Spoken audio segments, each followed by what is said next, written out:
So good morning mga kahasang. So it's another day and another video po tayo ngayon. So update po tayo ngayon sa ating PDSS or Purple Dragon Snake Skin. So shout out nga pala kay Kinet Aquatics. Doon po ako nakabili ng PDSS. Kung gusto niyo po ng quality na PDSS, pumunta lamang kayo sa TikTok page ni Kinet Aquatics.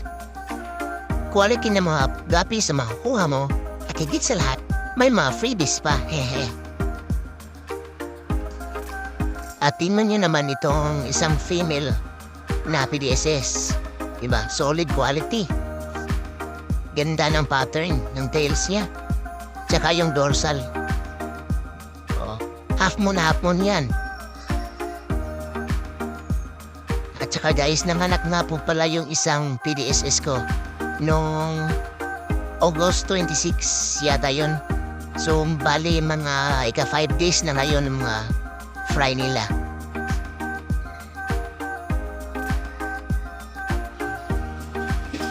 At dito ipapakita ko naman sa inyo yung male lang PDSS natin. Ayaw pa magpahuli. Alexi. Oops.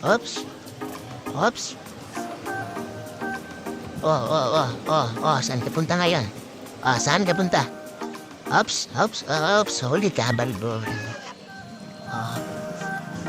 Yan po ang male ng ating PDSS. Ganda po, di ba? Parang liksi pa.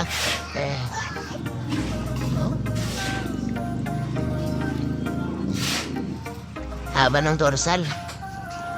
Tsaka dumbo yung ano.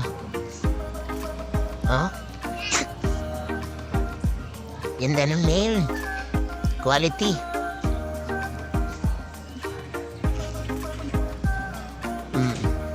Yan po ang male natin na PDSS. Di ba? Di ba mga bossing? Quality. Ayan po yung mga fry ng ating PDSS. Di lang po masyadong kita, pero yan po. Ang ganda pa ng mga aquatic plants mo, ng hydrelia. Napiperling pa, yung bubbles. So, yung mga walang pambili ng aerator, so dapat yung mga pinaglalagyan nyo na mga agapi nyo, dapat lagyan nyo ng maraming plants. Para siya yung magsilbing aerator ng tank natin. Tingnan niyo po niya yung mga fry nila. Napaka-active nila. Naghahanap po sila ng pagkain. Dito naman sa top view ng ating tank, andyan sila, yung mga fry na PDSS.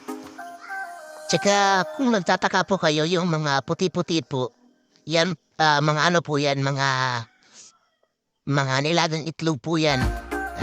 Pinakain ko kanina. Kaya yan po yung pinapakain ko sa mga fry na PDSS natin kasi naubos na yung BBS natin. Tsaka wala pa akong pambili ng pera. Kaya itlog-itlog muna tsaka mga feeds, yung PO1. Yan ganda ng pearling. Ganda talaga pag maraming plants. Lalo na pag may mga fry. So yan muna po ang update natin sa ating PDSS dito sa ating munting fish farm. At bye-bye po mga kahasang. Bye-bye. Sa susunod po.